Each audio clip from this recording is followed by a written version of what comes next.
So the contempt that you see, the system, the government, the schooling infrastructure, everything, even the church, even religion, the contempt they have for young people is a hardwired mentality introduced and propagated during colonialism by the white man, because suppressing next generations, future generations, to comply with their depravity was their primary objective as colonialists.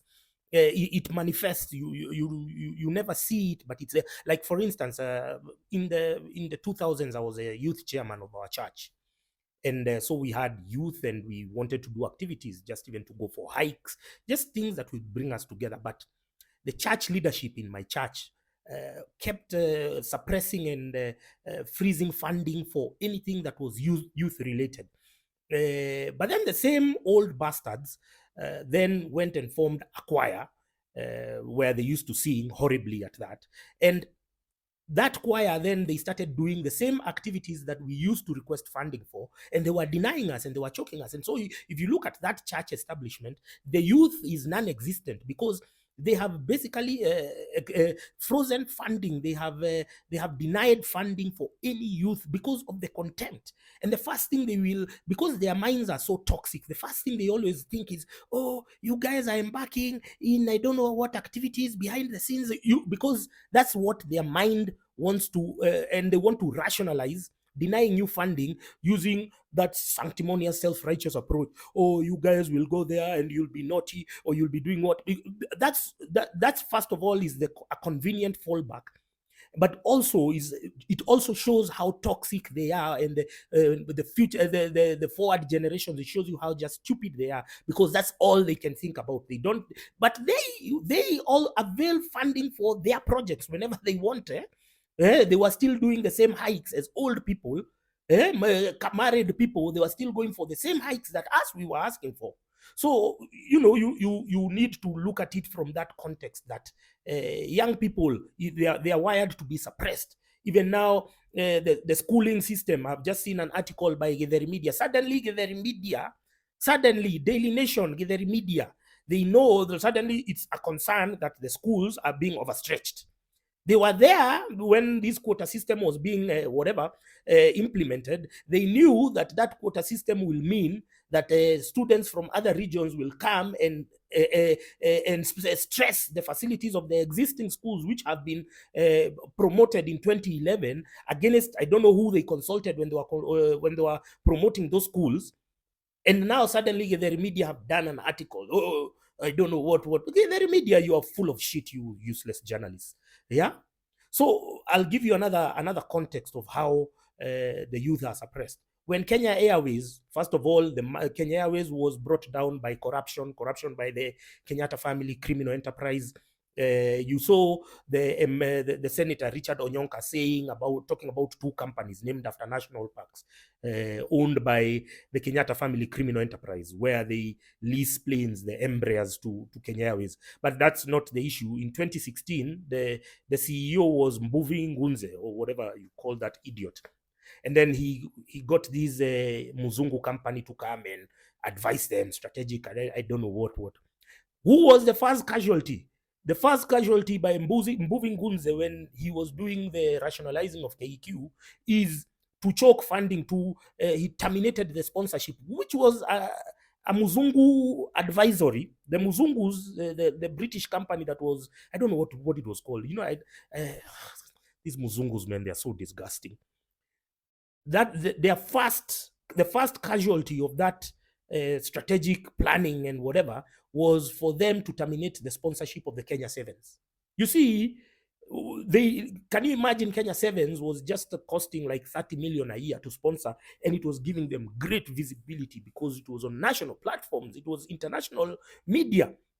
So it goes without saying that having Kenya Airways on the Kenya Sevens jersey was like a masterstroke. But then you have these fucking Muzungus, and then you have Mbuvi Ngunze, and then you have an idiot like Uhuru Kenyatta. Their first instinct, their first imperative is to, first of all, suppress anything youth related. And now they concocted reasons. They had to bring a Muzungu who they paid millions and millions of dollars to come and tell them to terminate a sponsorship which was giving Kenya visibility, because it's in Muzungu's interest to see our country down, our company and our flagship carrier down.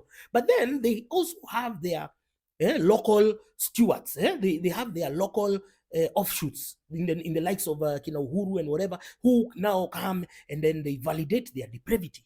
So now we terminated that one. It was only costing 30 million a year. How much is Kenya government bailing KQ every year? 20 billion, 30 billion every year for posting losses. And then they are claiming that just a short sponsorship, because it's helping a group of young people with 30 million, that now that's the one which is causing KQ to fail. No, KQ is collapsing because of corruption. Get rid of those, and the same Muzungus still retained those phantom leases for Embraer jets with those companies named after national parks. This is the rubbish that we have in Kenya. And which is why you are seeing it carried over to this Kenya Kusha regime, that they are taxing eyebrows. Now tell me, how much will eyebrows raise for the government? A government that where 2 billion shillings is stolen every year. 2 billion shillings is stolen every day. Sorry, I'm sorry. How many eyebrows? How many women wear eyebrows in Kenya? First of all, 1%, 2% of the total population. So you want to tell me you're going to raise how much? If an eyebrow, the most expensive, is 100 bob, how much do you target to raise? But you're not doing that to raise money. You're doing that to show contempt for young people. That's why you want to tax brand ambassadors, Instagram, whatever. It's not that how many are they? Are they less than 100? The ones who are brand ambassadors of anything?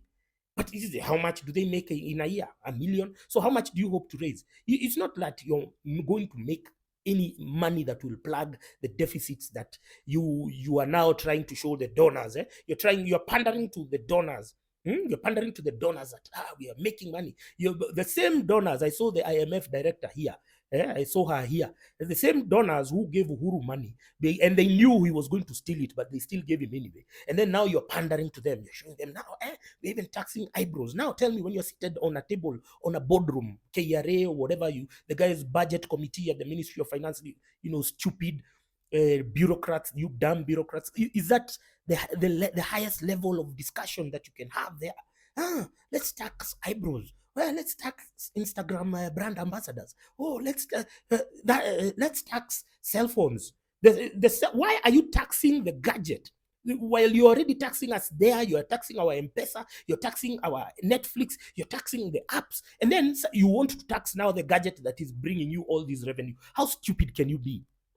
That's why I tell you, these curriculum 844 produced, and even the older one produced, the biggest idiots north of Limpopo, south of the Sahara. Because you want to tell me, as a budget committee, you sat down and came up with those proposals. How stupid are you, man? Do you have wives and children who when you're thinking of an idea, you bounce it off your wife, your child? Do you have children? Do those children go to schools? Do they one day hope to survive in this country, this fucked up country? And now you think you are genius because you taxed eyebrows? How stupid are you? Ministry of Finance, whoever you are, and the MPs who are there. But our MPs are very stupid. You saw Senate. There was one time the Senate, they spent 2 days discussing dress code of Karen Nyamo and another one who had come there with a soiled pantsuit, and they spent 2 days talking about dress code. These fucking legislators that you elect. That's why, young people, I told you, first register to vote. They have promoted and they have fashioned politics to be violent, to be borders, mamambogas, to be a function of illiteracy. They have shown that only the illiterate people should participate in their civic process. But you have to now, because these are the old people that you're dealing with. These are the old bastards. They don't care about you. They have intense contempt for young people. I have seen it. I have witnessed it. I have a million case studies, which I will be sharing every other day, because the old generation, they have utmost contempt for young people. I don't know what we did to them. I don't know what we did to those useless bastards, but you also understand this is a mentality carried over from colonialism. So they instead of questioning, instead of putting a stop to it, they just extended the lunacy. So young people, again, if you look at the finance bill, it is just meant to suppress your creativity. This is the message. They don't hope to raise any money. These motherfuckers steal 2 billion every day. These guys at the port, they lose 100 billion at the KPA in 6 months. You think they care about money? They want to suppress you.